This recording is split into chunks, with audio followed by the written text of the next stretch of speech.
Bismillahirrahmanirrahim. Bapak Ibu yang bukan Allah, ini yang paling penting. Qad aflaha man zakkaha. Masalahnya apa? Untungnya pengasuhnya ini orang thariqah. Kata guru saya, asy-syaikhu ruhul ma'had. Syekh itu ruhnya ma'had. Kalau syekhnya, kiainya banyak wirid, warid turun. Itu thariqat lama. Kalau thariqat baru, karena warid turunlah kita bisa berwirid.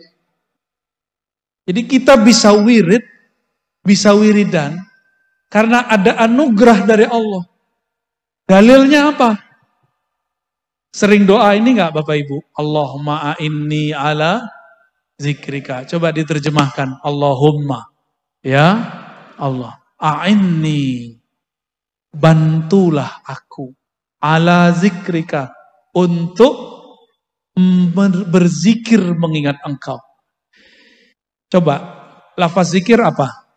Subhanallah. Alhamdulillah. Allah Akbar. Ya, haula wala quwwata. Semua itu. Setiap kali lisan ini sanggup membaca la ilaha illallah, subhanallah. Berarti Allah sedang membantu. Bantuan itu yang disebut warid. Bantuan itu disebut warid. Apa arti warid? Sesuatu yang datang dari Allah. Nah, maka kita nggak boleh GR. Kalau saya nggak zikir nih, pesantren ini pasti kesurupan gitu. Jangan sombong. Habis itu ente kesurupan. Ya. Kalau saya nggak sholawat nih, pesantren ini panas. Jangan begitu. Ya. Dalam Sahih Bukhari, para sahabat berkalam, laula anta ya Rabb ma tadaina, wala sallaina, wala zakkaina. Ya Allah, kalau bukan karena Engkau yang membantu kami tidak akan dapat hidayah, tidak mampu sholat, tidak mampu puasa, tidak mampu zakat, tidak mampu zikir. Jadi kita bisa zikir karena Allah yang gerakkan. Itulah makna fazkuruni azkurkum. Sebut aku sebut engkau. Saya sering nanya, duluan mana yang nyebut, kita apa Allah? Sebutlah aku sebut engkau. Duluan siapa yang nyebut? Allah ngomong, hai hambaku, sebut aku, fazkuruni, azkurkum. Pasti aku sebut namamu. Siapa yang dulu menyebut? Ya, kita apa Allah? Kalau kita, pantas makomnya gak naik-naik. Ya, namanya makomul muridin. Makommu murid, walaupun sudah jadi bapak ibu, tapi makom masih murid. Karena GR, kita yang berzikir. Saya mau tanya lagi bapak ibu, adakah di tubuh kita, di alam semesta ini, sesuatu yang bergerak tanpa izin Allah? Ada nggak? Ada nggak? Berarti kita kalau zikir, itu digerakkan Allah bukan? Jadi duluan siapa yang zikir? Allah. Jadi kalau kita berzikir, baca Yasin, baca apa, itu Allah lagi nyebut nama kita. Bukan kita yang menyebut nama Allah. Jadi kapan Allah ingat hambanya? Jika hambanya ingat Allah. Bolak-balik aja tuh. Tapi sebenarnya yang ingat itu hanyalah Allah. Allah lah yang mengingat dirinya sendiri lewat hambanya. Nah, jadi kalau kita bisa zikir, itu Allah lagi pinjam lidah tuh. Lidah kita yang hina ini dipinjam untuk mampu menyebut namanya. Karena banyak orang tinggal dekat masjid, nggak masuk masjid. Berarti badan dia nggak dipinjam oleh Allah. Nggak digerakkan oleh Allah. Tapi apakah dia masih meminjam, sedangkan tubuh ini milik dia juga. Ya.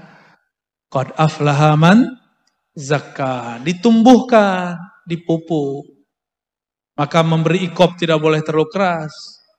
Memberi pujian juga tidak boleh terlalu keras.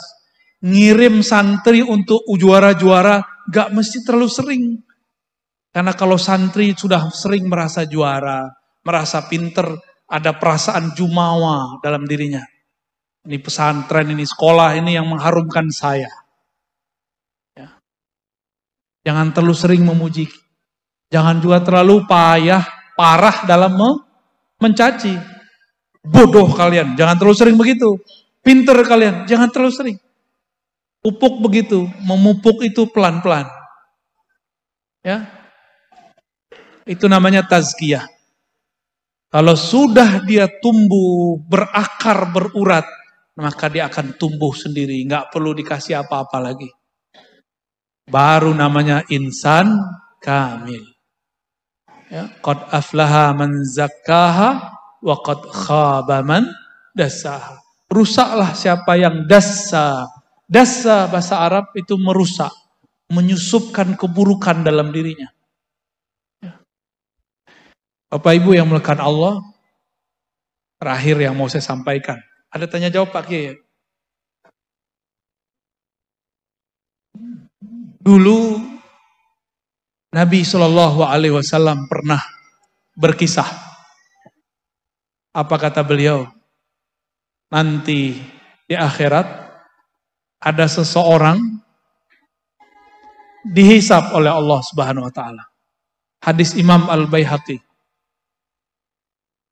Ada di Tirmizi tapi lafaznya berbeda. Ketika dihisab, keluarlah laporannya. Semua yang dia lakukan adalah dosa. Mulai dari dia remaja sampai dia meninggal semuanya dosa.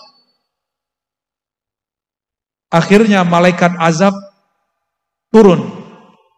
Mengikat orang ini lalu menyeretnya. Tapi ketika hampir mendekati pintu neraka, Allah bertitah, berkhitab. Apa kata Allah? Wahai malaikatku, sudahkah kalian memeriksa isi dadanya? Lalu kata mereka, belum ya Allah. Maka Allah kemudian mengatakan, bedahlah dadanya, lihat isi jantungnya. Denyutnya mengeluarkan kalimah apa? Lalu dibedah dadanya, jantungnya dikeluarkan. Ternyata jantungnya mengeluarkan darah berbunyi lafaz Allah, Allah, Allah. Padahal dia maksiat sepanjang umurnya. Bunuh orang, berzina, korupsi, nyakitin orang. Semua ada sama dia.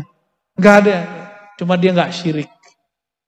Dia tidak menyekutukan Allah. Di akhir hayat dia bertemu wali Allah, mengajarkan dia zikrullah. Zikirnya masuk ke dalam kolbunya. Idza dzukirallah wajilat qulubuhum. Jika disebut nama Allah, kolbunya bergetar.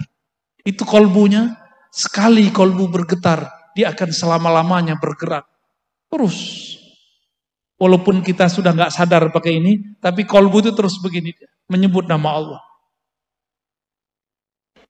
Ternyata dia di masa hidupnya dulu pernah dibimbing zikrullah oleh gurunya. Kita sebut talqinuz zikr. Dan itu merasuk, nyatu dengan kolbu, bergetar. Diambillah getaran kalimah Allah itu, ditimbang dengan semua dosanya.